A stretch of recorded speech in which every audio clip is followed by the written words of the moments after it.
நம் கண்களை மூடி நாம் ஜெபிப்போம்.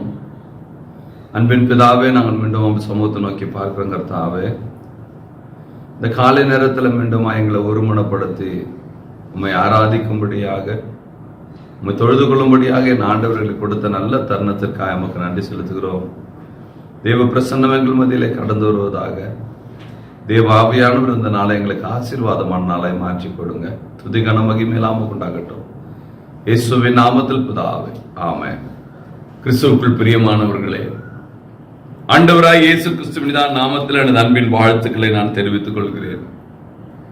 மீண்டுமா இந்த காலை நேரத்தில் நம்மை ஒருமனப்படுத்தி தேவனை ஆராதிக்கும்படியாக தேவன் கொடுத்திருக்கிற பெரிதான தருணத்திற்காக முதலாவது என் தேவனுக்கு நான் நன்றி செலுத்த நான் கடமைப்பட்டவனா இருக்கிறேன். உண்மையாகவே தேவனுக்கு நன்றி செலுத்த வேண்டுமானால் 1000 நாவுகள் இருந்தாலும் போதாது என்று சொல்லி சங்கீதக்காரன் சொல்லுகிற வண்ணமாய் அவ்வளவு நன்மைகளை தேவன் செய்திருக்கிறார்.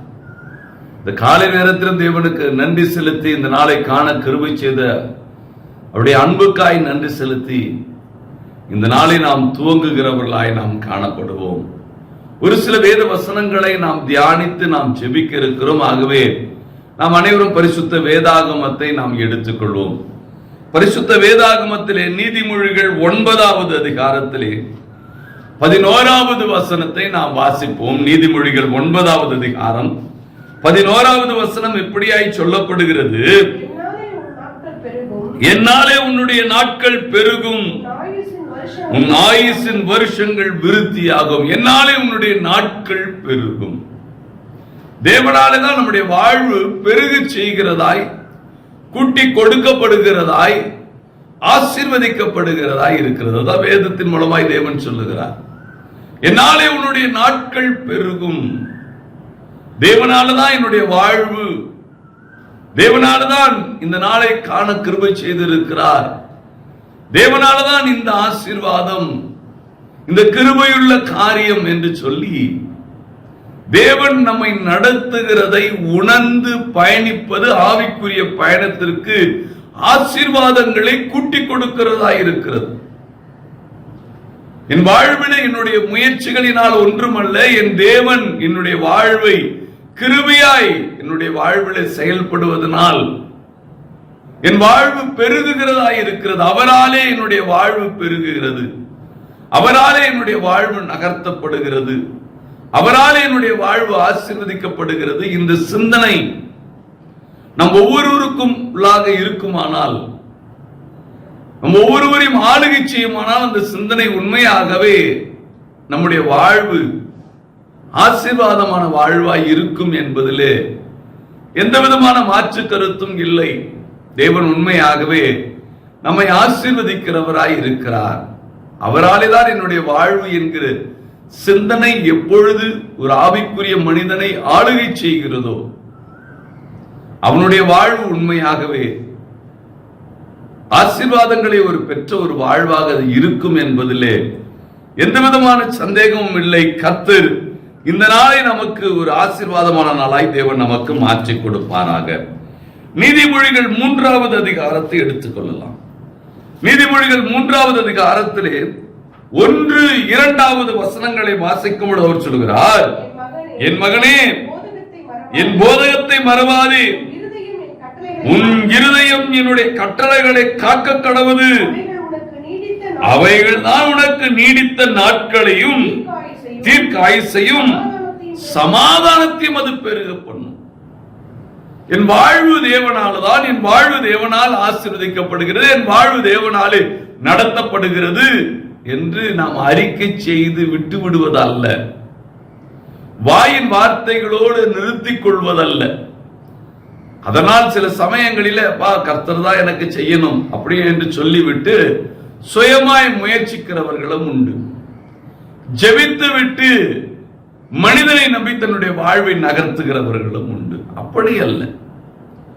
உன் வாழ்வு தேவனாலே என்று சொல்லுவது அது ஆவிக்குரிய பயணத்திற்கு அது வெற்றியை அது தேடி கொடுக்கிறதா அது காணப்பட்டாலும், உன் வாழ்க்கையிலே தேவனால் என்று சொல்லிவிட்டு மாம்சிகமாகவோ சுயமாகவோ முயற்சிக்கிற காரியங்கள் காணப்படக்கூடாது.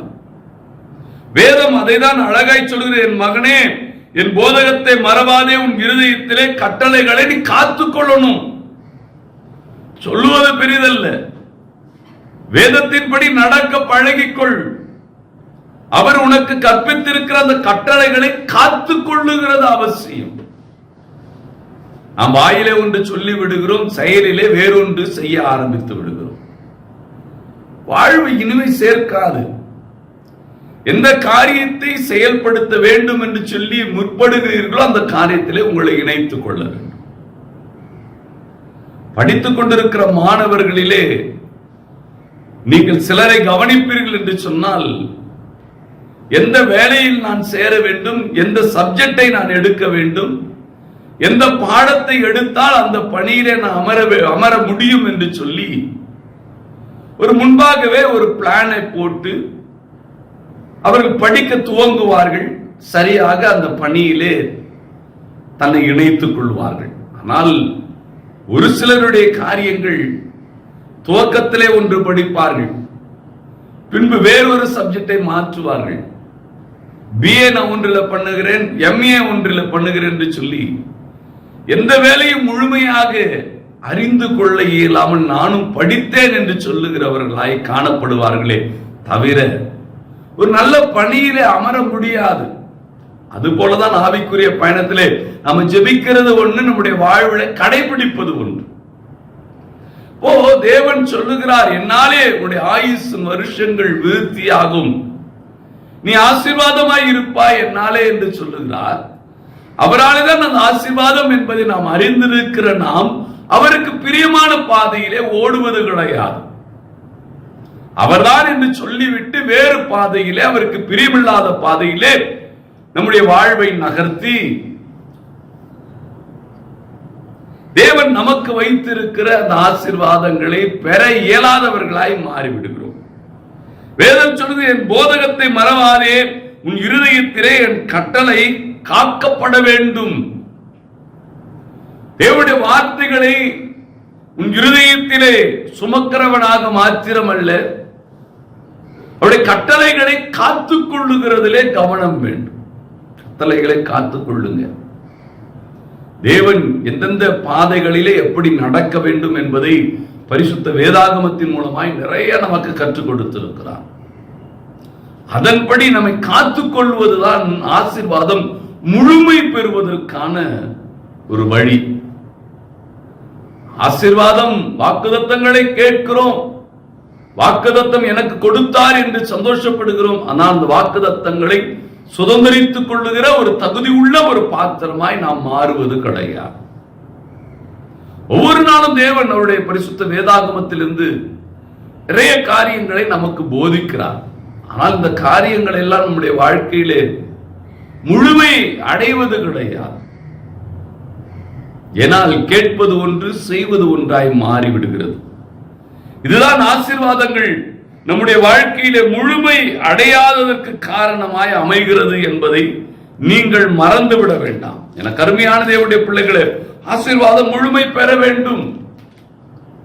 அதற்கு அவருடைய கட்டளைகளை காத்துக் கொள்ளுகிறது, அந்த சத்தியத்தை நம்முடைய இதயத்திலே வைத்துக் கொள்ளுகிறது வேண்டும். காதில் மட்டும் கேட்பதல்ல, இதயத்திலும் வைத்துக் கொள்ள வேண்டும்.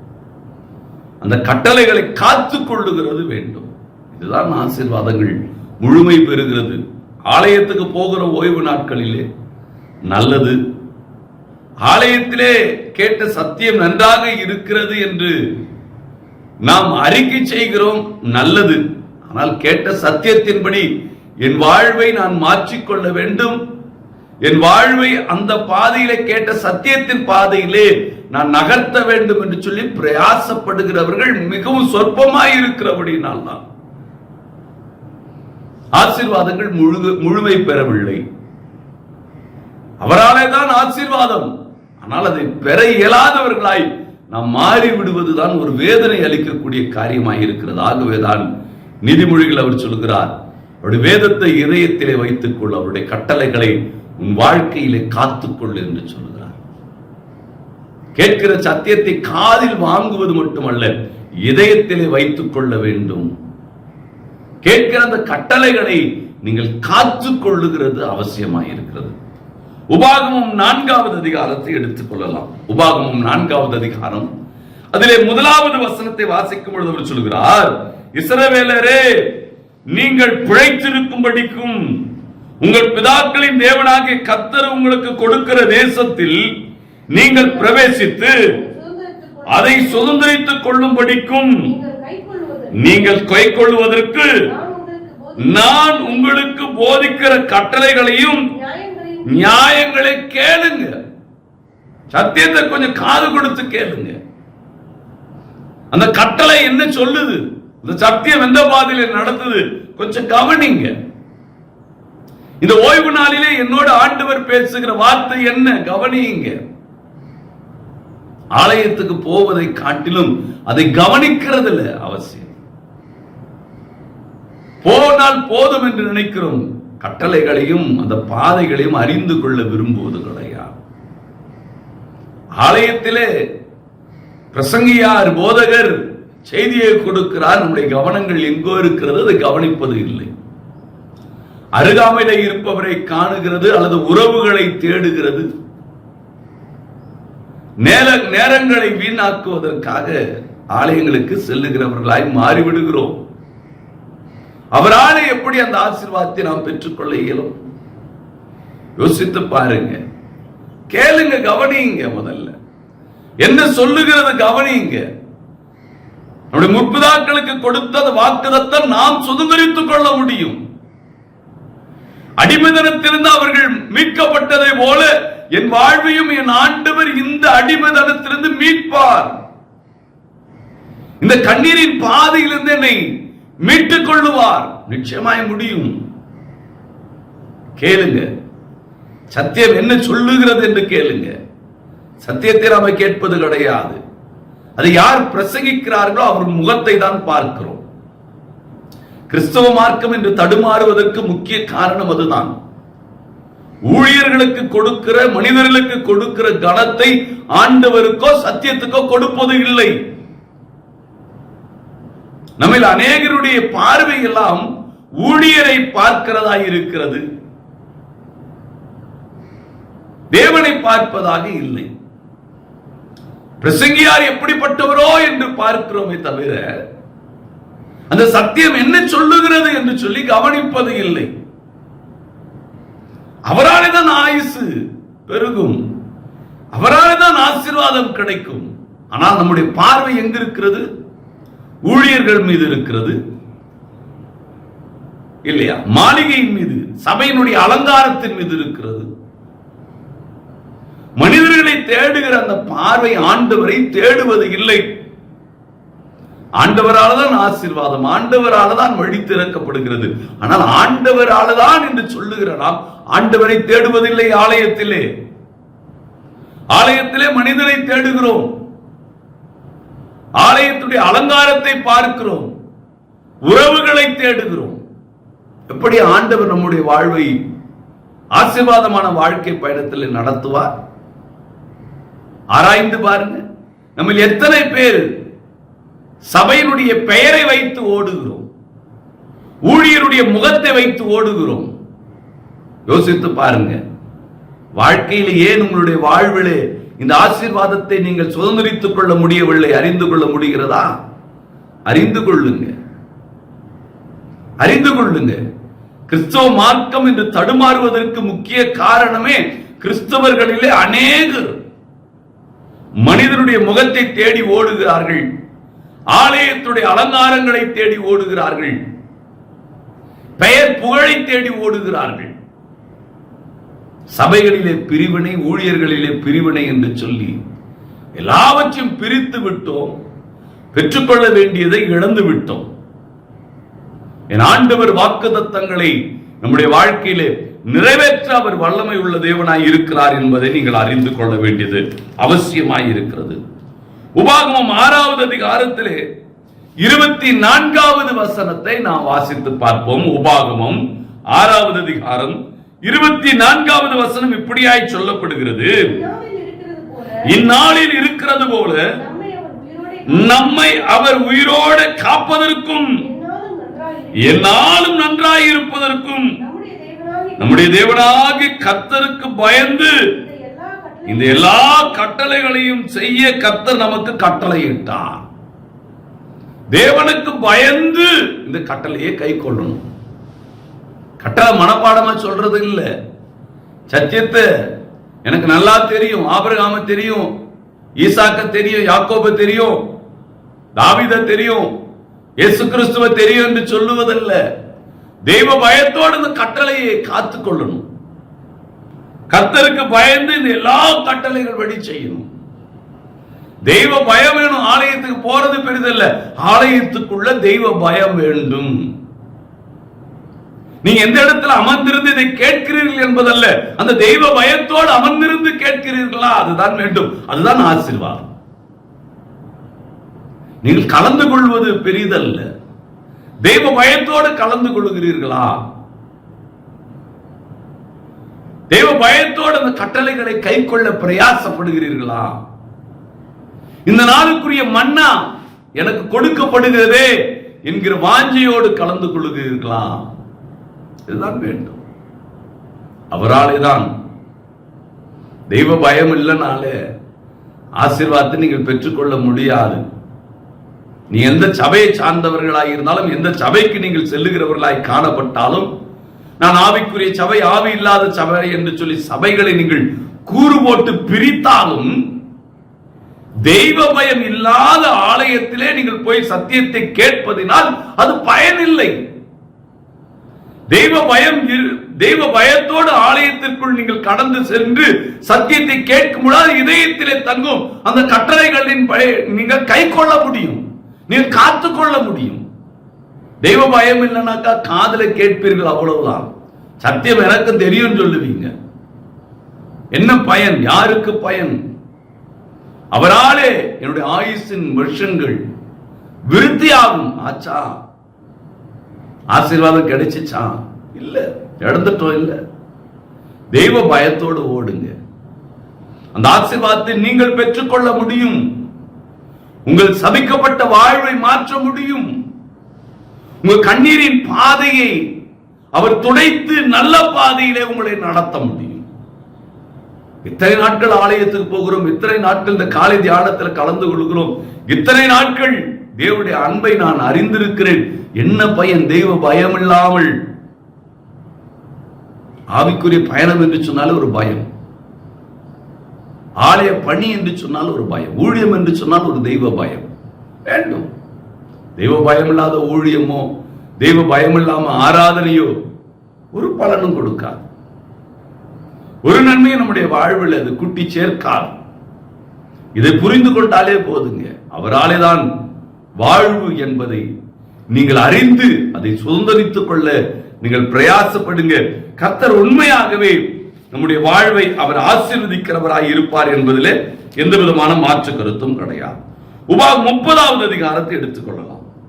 உபாகம் 30வது அதிகாரத்திலே 16வது வசனத்தை நாம் வாசிக்கும் பொழுது அவர் சொல்லுகிறார், நீ பிழைத்து பெருகும்படிக்கு நீ சுதந்திரிக்க போகிற தேசத்தில் உன் தேவனாகிய கர்த்தர் உன்னை ஆசீர்வதிக்கும்படிக்கு நீ உன் தேவனாகிய கர்த்தரில் அன்பு கூறவும், அவர் வழிகளில் நடக்கவும், அவர் கற்பனைகளையும் கட்டளைகளையும் நியாயங்களை கை கொள்ளவும் நான் இன்று உனக்கு கற்பிக்கிறேன்.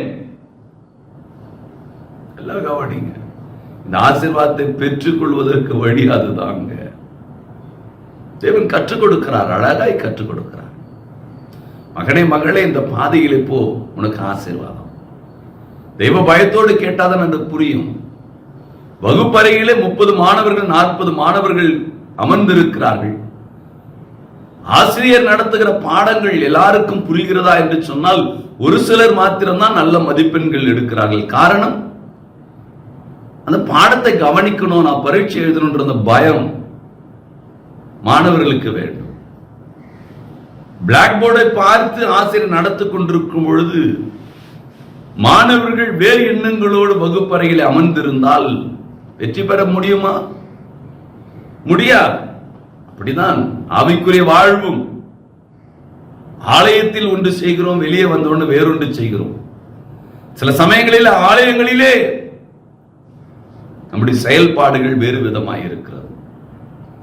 ஆசீர்வாதம் கிடைக்காது. வேதம் அழகாய் சொல்லுகிறது, நீ தேவனாகிய கர்த்தரிடத்தில் அன்பு கூறவும் அவர் வழிகளில் நடக்கவும் அவருடைய கற்பனைகளை கட்டளைகளையும் நியாயங்களையும் கை கொள்ளவும். இதுதான் செய்யும். இது எதற்கு? நீ பிழைத்து பெருகும்படிக்கு, நீ சுதந்திரிக்க போகிற தேசத்திலே உன் தேவனாய் கர்த்தர் உன்னை ஆசீர்வதிக்கும்படிக்கு நீ செய்ய வேண்டிய காரியம் இதுதான்.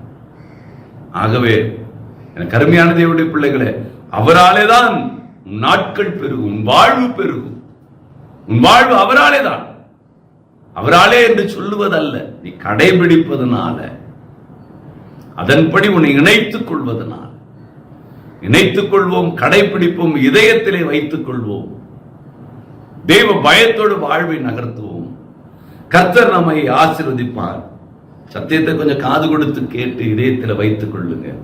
தெய்வ பயத்தோடு ஓடுங்க, காத்துக்கொள்ளுங்க. கேட்டது நிச்சயமாய் தேவன் அவராலே அந்த ஆசீர்வாதத்தை உங்களுக்கு நிறைவாய் கொடுப்பார். இந்த நாள் நமக்கு ஒரு ஆசீர்வாதமான நாளாய் மாறட்டும். கண்களை மூடி நாம் ஜெபிப்போமா? அன்பின் பிதாவே, மீண்டுமாய் நாங்கள் நம்முடைய சமூகத்தை நோக்கி பார்க்கிறோம். இந்த காலை நேரத்தில் எங்களை ஒருமுறைப்படுத்தி உம்மை ஆராதிக்க ஆண்டவர்கள் கொடுத்த வாய்ப்புக்காய் நன்றி. உம்மாலே எங்களுடைய நாட்கள் பெருகும், உம்மாலே எங்களுடைய வாழ்வு ஆசீர்வதிக்கப்படும், உம்மாலே என்னுடைய சாபங்கள் மாறும் என்பதை நாங்கள் அறிந்து கொண்டோம். நாங்கள் அறிந்து அதன்படி நடவாமல், தெய்வ பயம் இல்லாமல் நாங்கள் வாழ்வதனால் இவைகளை நாங்கள் சுதந்திரித்துக் கொள்ள முடியாது என்பதை நாங்கள் அறிந்து கொண்டோம். ஆகவே தெய்வ பயத்தோடு உம்முடைய கட்டளைகளை காத்துக் கொள்ளுகிறவர்களாய், அதன்படி நடக்கிற ஒரு மனிதர்களாய் நாங்கள் மாறும் பொழுது உம்மாலே எங்களுடைய வாழ்வு ஆசீர்வதிக்கப்படுகிறது. நீர் எங்களுக்கு சுதந்திரித்துக் கொள்ளும்படி எங்களுக்கு வைத்திருக்கிற அந்த ஆசீர்வாதங்களை, நன்மைகளை நாங்கள் சுதந்திரித்துக் கொள்ள முடியும் என்பதை அறிந்து கொண்டு எங்களை வெறுமையாக்குகிறோம். தெய்வ பயத்தோடு எங்களுடைய வாழ்வை நாங்கள் நகர்த்துகிறோம். அந்த ஆசீர்வாதங்களுக்கு, அந்த வாக்குத்தத்தங்களுக்கு எங்களை பாத்திரவானாய் மாற்றுவீராக. தேவாதேவன், இந்த நாள் எங்களுடைய குடும்ப அங்கத்தினர்களுக்காய் ஜெபிக்கிறோம். எங்கள் குடும்பத்துக்கு பெற்றோர்கள், பெரியோர்கள், வயதானவர்களும் அன்பின் கரத்தில் கொடுக்கிறேன். அவருடைய பலவீனத்தினுடைய பலன் பூர்ண விளங்கட்டும். உடைய பலத்தினால் இடை கட்டுங்க. எந்த பலவீனங்களும் அவருடைய சரத்தை மேற்கொள்ளாதபடி கர்த்தர் கிருபையாய் காத்துக் கொள்ளுங்க. கணவன் மனைவியா வாழ்ந்து கொண்டிருக்கிறவர்களுக்கு ஒரு சமாதானத்தை கொடுங்க, ஒரு மனதை கொடுங்க, ஐக்கியத்தை கொடுங்கப்பா. குடும்பமாய் உண்மை ஆராதிக்கிற குடும்பமாய் மாற்றுங்க. பிள்ளைகளுக்காய் ஜெபிக்கிறோம். வாலிப பிள்ளைகளை காத்துக் கொள்ளுங்க, தெய்வ பயத்தை கொடுங்க. வாழ்வு உம்மால் என்பதை அவர்கள் புரிந்து கொள்வார்கள் என்று சொன்னால் ஆசீர்வாதங்களை நாங்கள் பெற்றுக் கொள்வதற்கு அது ஏற்றதாய் இருக்கிறது. இதயத்தில் அந்த வேதத்தை வைத்துக் கொண்டு எங்களுடைய வாழ்வினை கொடுத்திருக்கிற கட்டளைகளை நாங்கள் காத்துக்கொண்டு வாழ்கிற ஒரு வாழ்வு தான் வேண்டும் என்பதை ஒவ்வொரு வாலிபர்களும் அறிந்து கொள்ள கர்த்தர் கிருபை செய்யுங்க.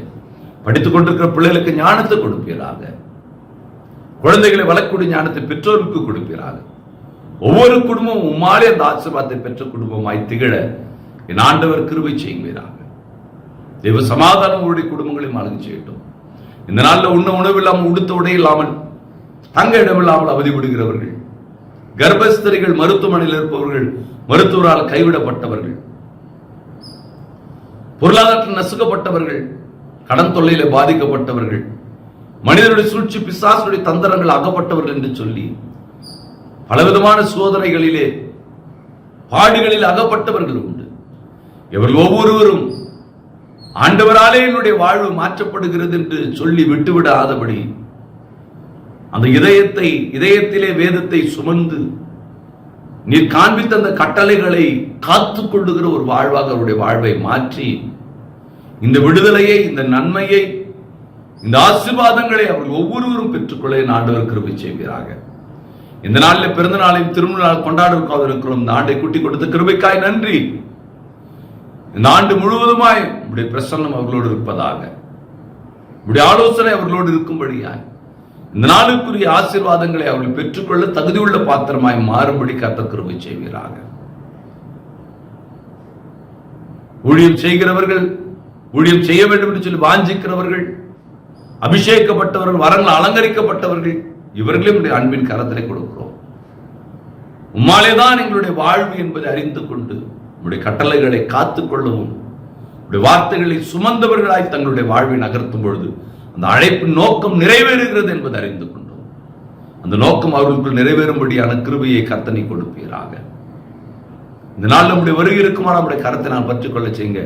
உடைய வருகை தாமதிக்குமானால் கேட்ட வார்த்தையின்படி உடைய இருதயத்தில், எங்கள் இருதயத்திலே உடைய வேதத்தை சுமந்தவர்களாய் உடைய கட்டளைகளை காத்து நடக்கிற ஒரு வாழ்வாக எங்களுடைய வாழ்வை தெய்வ பயத்தோடு வாழுகிற வாழ்வாய் மாற்றுவீராக. துதிகர மகிமையில்லாமல் உண்டாகட்டும். இயேசுவின் நாமத்தில் பிதாவே, ஆமென். என் ஆத்துமாவே கர்த்தரை ஸ்தோத்திரே, என் முழுமையோட பரிசுத்த நாமத்தை ஸ்தோத்திரே. என் ஆத்துமாவே கர்த்தரை ஸ்தோத்திரே. அவர் செய்த சகல உபகாரங்களையும் மறவாதே. அவருடைய அக்கிரமெல்லாம் மன்னித்து நோயெல்லாம் குணமாக்கி உன் பிராணன் அழிக்குழக்க பேட்டு உன்னை கிருபையினால் இருக்கலாம் முடி சுட்டி நன்மையினால் வாயை திருப்தி ஆக்குகிறார். கழுகுக்கு சமானமா வயது திரும்ப வாழ வயது போலாகிறது. ஆமென்.